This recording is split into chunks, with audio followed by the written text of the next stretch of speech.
अस्सलाम वालेकुम जी फ्रेंड्स। आज का जो हमारा टॉपिक है वो है Newton's third law in electrodynamics. हम लोगों ने एक सीरीज स्टार्ट की है, इलेक्ट्रोमैग्नेटिक थ्योरी ट्रू है। तो इस सीरीज़ में हम इन टॉपिक्स पर पिछली वीडियोस में बात कर चुके हैं, तो ये देखते जाएं। आज की जो हमारे पास वीडियो है वो 5 है, इसका ए पार्ट है Newton's third law in electrodynamics. तो आइए इसको स्टार्ट करते हैं। बिस्मिल्लाहिर्रहमानिर्रहीम, सल्लल्लाहु तआला अला मुहम्मद सल्लल्लाहु अलैहि व आलिहि वसल्लम। क्योंकि हम ग्रिफ्थ की बुक को फॉलो कर रहे हैं तो इसलिए हमने बुक के अकॉर्डिंग ही चलना है। तो ये देखें, एक ये डायग्राम है, एक ये डायग्राम है, और सबसे इम्पोर्टेंट हमारे पास ये डायग्राम है। तो अब इस जो टॉपिक है इसमें हम ये देखेंगे कि जो न्यूटन थर्ड लॉ है वो इलेक्ट्रोडायनेमिक्स में प्रूव नहीं होता, सेटिस्फाई नहीं होता। हालांकि जो इलेक्ट्रोस्टैटिक्स होगा या जो मैग्नेटोस्टैटिक्स हो गया, इन दोनों फील्ड्स में जो हमारे पास होता है न्यूटन का थर्ड लॉ, यानी कि हम एक्शन करते हैं तो रिएक्शन होता है, जो मेन कंसेप्ट है इसका वो अप्लाई होता है। लेकिन इलेक्ट्रोडायनामिक्स में जो न्यूटन का थर्ड लॉ है वो सेटिस्फाई नहीं होता। वो अभी हम इस डायग्राम की मदद से इंशाल्लाह हम देखते हैं। तो जो न्यूटन का थर्ड लॉ है वो डज नॉट हो, अभी इसमें देखें, अब इस जो डायग्राम बनाई गई है इसमें हम देखते हैं कि दो पार्टिकल्स हमारे पास, ये Q1 पार्टिकल है और हमारे पास ये Q2 पार्टिकल है। एक Q1 पार्टिकल इस negative x axis along move कर रहा है, और जो पार्टिकल 2 है वो नेगेटिव वाई एक्सिस के अलोंग मूव कर रहा है।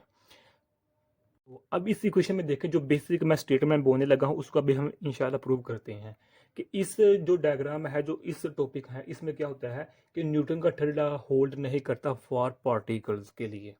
ओके, यानी कि इसमें ये तो होता है कि जो पार्टिकल्स होते हैं वो फोर्सेस लगाते हैं फील्ड्स पर। जो मेरे पास फील्ड्स होते हैं उन पर, इस पर B2 है, B1 पर, जो पार्टिकल्स हैं फील्ड पर फोर्स लगाते हैं। और जो फील्ड्स होती हैं वो भी पार्टिकल पर फोर्स लगाती हैं। ओके, तो जो पार्टिकल्स होते हैं वो डायरेक्टली फोर्सेस अप्लाई नहीं करते एक दूसरे पर। ये है इसका एक जो बेसिक स्टेटमेंट है वो मैंने इधर अर्ज कर दी है। लेकिन उस स्टेटमेंट को हम सिंपल वर्ड्स में इस तरह दिखते हैं, वो इसको हम इस तरह के, ये मेरे पास Q1 है जो कि इस डायरेक्शन में मूव कर रहा है, और ये मेरे पास Q2 है जो कि इस डायरेक्शन में मूव कर रहा है। अब ये भी पॉजिटिव चार्जेस है और ये भी पॉजिटिव चार्जेस है, इसकी भी मैग्नीट्यूड सेम है और इसकी भी मैग्नीट्यूड सेम है। लेकिन लेकिन ये याद रखिएगा, ये भी पॉजिटिव है और ये भी पॉजिटिव है। डन हो गया, दोनों हमारे पास पॉजिटिव हैं, इक्वल मैग्नीट्यूड है, इक्वल साइज है, इक्वल मैसेज है। ये इस डायरेक्शन में मूव कर रहा है और ऊपर वाला इस डायरेक्शन में क्या है, मूव कर रहा है। और ये याद रखिएगा, ये हम किस केस में स्टडी कर रहे हैं, इलेक्ट्रोडायनामिक्स में हम इस चीज को स्टडी कर रहे हैं। ओके, तो यहाँ एक मिनट में स्टॉप करता हूँ। तो मैं यहाँ क्वेश्चन पूछता हूँ कि जो मेरे पास लोरेंट्ज फोर्स होती है, क्या वो इलेक्ट्रोडायनामिक्स में वैलिड है या नहीं? ये क्वेश्चन आप लोगों से। तो अगर हम इसको डिटेल में देखें, तो डिटेल में कहने का मतलब क्या है कि जो मेरे पास होते हैं लोरेंट्ज फोर्स, वो लोरेंट्ज जो मेरे पास फोर्स होती है वो वैलिड है इलेक्ट्रोडायनामिक्स में। और इसकी इक्वेशन क्या है, F is equal to Q E plus V cross B. ये है हमारे पास। ओके, ये हमारे पास लोरेंट्ज फोर्स होती है, sum up of electric and magnetic portion, दोनों का, इलेक्ट्रोस्टैटिक का भी पोर्शन है इसमें है और मैग्नेटोस्टैटिक का भी पोर्शन, यानी कि इलेक्ट्रिक इलेक्ट्रिक फोर्स भी है और मैग्नेटिक फोर्स का जो मजमू है उसको हम लोरेंट्ज फोर्स कहते हैं। ये तो वैलिड है। तो अब ये क्वेश्चन है, यहाँ अगेन क्वेश्चन है कि जो ये इक्वेशन हमने ली है और ये जो हम इलेक्ट्रिक फोर्स और मैग्नेटिक फोर्स की बात कर रहे हैं इधर, क्या वो इलेक्ट्रिक और मैग्नेटिक फोर्स इन्हीं पार्टिकल से आई है जो अभी हम इधर स्टडी कर रहे हैं कि इसका भी मैथ सेम है, इसका भी मैथ सेम, इसका भी साइज सेम है, इसका भी साइज सेम है, ये दोनों मैग्नीट्यूड में सेम है, ये भी पॉजिटिव ये भी पॉजिटिव है। तो मेरा क्वेश्चन ये है, हमारा क्वेश्चन ये है, क्या ये इक्वेशन इन दो पार्टिकल्स के लिए सेटिस्फाई होता है या नहीं? हालांकि हम पहले कह चुके हैं ये दोनों पार्टिकल्स हम इलेक्ट्रोडायनामिक्स में स्टडी कर रहे हैं और ये भी इलेक्ट्रोडायनामिक्स में वैलिड है इक्वेशन। तो क्या ये इक्वेशन इन दोनों पार्टिकल के लिए वैलिड है या नहीं? तो इसका आंसर है नहीं। क्यों? क्योंकि इधर हमारे पास जो साइजेस हैं वो मैग्नीट्यूड सेम है, साइजेस सेम है, मैथ सेम है। लेकिन जो हमारे पास ये लोरेंट्ज फोर्स आती है ये मुख्तलिफ मैसेज की वजह से आती है। पार्टिकल्स, इसमें जो पार्टिकल्स होते हैं, एक से ज़्यादा जो पार्टिकल्स होते हैं उनका मैथ डिफरेंट होता है। इसलिए जो लोरेंट्ज फोर्स होती है वो न्यूटन के थर्ड लॉ को इलेक्ट्रोडायनामिक्स में वैलिड नहीं करती, सेटिस्फाई नहीं करती। या फिर इन सिंपल वर्ड हम ये कह सकते हैं, जो हमारे पास लॉरेंस फोर्स होती है, जो लॉरेंस लॉ होता है, वो न्यूटन के थर्ड प्रिंसिपल को अप्लाई नहीं करता, उसको ओबे नहीं करता। खैर ये तो एक एडिशनल बात जो हमने इधर ऐड किया, लेकिन वो ज़रूरी थी।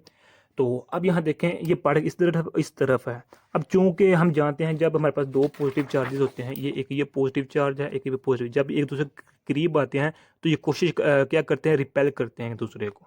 ओके, अगर ये पॉजिटिव होता है नेगेटिव होता तो इन्होंने एक दूसरे को क्या करना था, अट्रैक्ट करना था। लेकिन ये भी पॉजिटिव है, ये भी पॉजिटिव, एक दूसरे पर क्या कर लगाएंगे, इलेक्ट्रोस्टैटिक फोर्स लगाएंगे। तो अब ये भी एक इधर करीब आ रहा है, ये भी करीब, यानी कि ये अब Q1 Q2 पर इलेक्ट्रोस्टैटिक फोर्स लगाएगा जिसकी डायरेक्शन ये होगी, ऑपोजिट होगी। अब ये Q2 Q1 पर इलेक्ट्रोस्टैटिक फोर्स लगाएगा जिसकी डायरेक्शन हमारे पास इस जानिब है। डन हो गया। अब हम बात करते हैं, ये हमारे पास जो मैग्नेटिक फोर्स है, इलेक्ट्रोस्टैटिक फोर्स की बात कर ली। अब हम बात करते हैं जो हमारे पास मैग्नेटोस्टैटिक फोर्स है, ये किस तरह आई। तो यहाँ हम वो रूल अप्लाई करते हैं। तो इसको समझने से पहले, यानी कि इस रूल को इधर अप्लाई करने से पहले हम इसको सिंपल केस में समझते हैं। सिंपल केस में कैसे, कैसे सपोज करें मैं, ये हमारे पास मैग्नेटिक फील्ड है जो कि इनवर्ड इनटू द पेज है। ओके, ये हमारे पास क्या है, इनटू द पेज है। इनटू द पेज का मतलब क्या है कि इस साइड पर है, मैग्नेटिक फील्ड लाइंस है हमारे पास। ओके, तो अब हम इधर राइट हैंड रूल अप्लाई करेंगे, यानी कि हम कहते हैं कि मैग्नेटिक फील्ड लाइन की जो डायरेक्शन है वो डाउनवर्ड इनटू द पेज है, और जो मेरे पास वेलोसिटी है वो अपवर्ड साइड पर है, हम सपोज करते हैं। यानी कि वेलोसिटी का मतलब क्या है कि जो चार्जेस की मोशन है वो अपवर्ड साइड पर है, जो करंट है वो अपवर्ड साइड पर मूव कर रहा है। तो अब magnetic field into the page है, और जो मेरे पास थंब होगा वो किसको शो करेगा, करंट को, यानी मूविंग चार्जेस को, यानी कि इस तरह होगा। जो मेरे पास करंट होगा, जो मेरे पास ये थंब होगा, ये बिल्कुल स्ट्रेट ऐसे शो करेगा किसको, करंट को, यानी कि मूविंग चार्जेस को। और मेरे पास जो मैग्नेटिक फील्ड्स हैं ये इनटू द पेज है।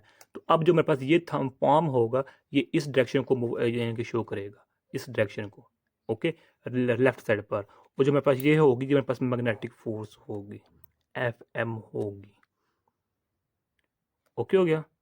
तो यही केस हम इधर देखते हैं कि ये देखें हमारे पास, ये हमारे पास। तो अब जो मेरे पास है इसको मैं उल्ट कर देता हूँ इस जानिब, ये देखें, ये हमारे पास इस जानिब है। तो हमारे पास जो है V2 इस ये है, ऐसे है, तो यानी कि ये हमारे पास है जो,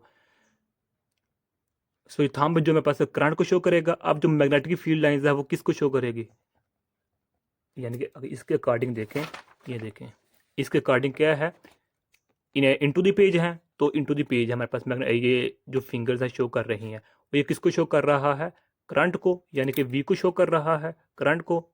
तो जो मैग्नेटिक फोर्स इस जगह होगी, तो यही सेम प्रोसीजर इधर है कि ये करंट हो गया, ये V2 करंट हो गया हमारे पास, यानी कि वेलोसिटी होगी। और जो मेरे पास है जो ये फील्ड, ये इनटू द पेज होगी, और जो मेरे पास ये पाम होगा इस डायरेक्शन में होगा, इस डायरेक्शन में लेफ्ट साइड पर। तो यही मेरे पास FM है। ओके, यहाँ जो हमारे पास मैग्नेटिक फील्ड लाइज हैं वो इनटू द पेज हैं, और यहाँ इसका बिल्कुल उल्टा हो जाएगा।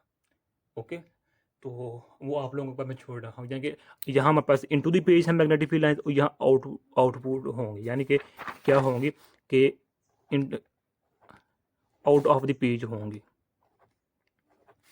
ओके, ये हमारे पास होगी। अब जो डायरेक्शन होगी वो अपवर्ड साइड पर होंगे हमारे लिए। तो खैर ये आप लोगों को खुद कीजिएगा। तो ये अर्ज कर दिया मैंने। अब ये हमारे पास केस हो चुका है, ये FM है और ये FM हमारे पास है। और यहाँ ये याद रखिएगा, क्योंकि हम ये इधर हमारे पास इलेक्ट्रिक फोर्स भी है और हमारे पास मैग्नेटिक फोर्स भी है, इलेक्ट्रिक फोर्स भी है, मैग्नेटिक फोर्स भी है।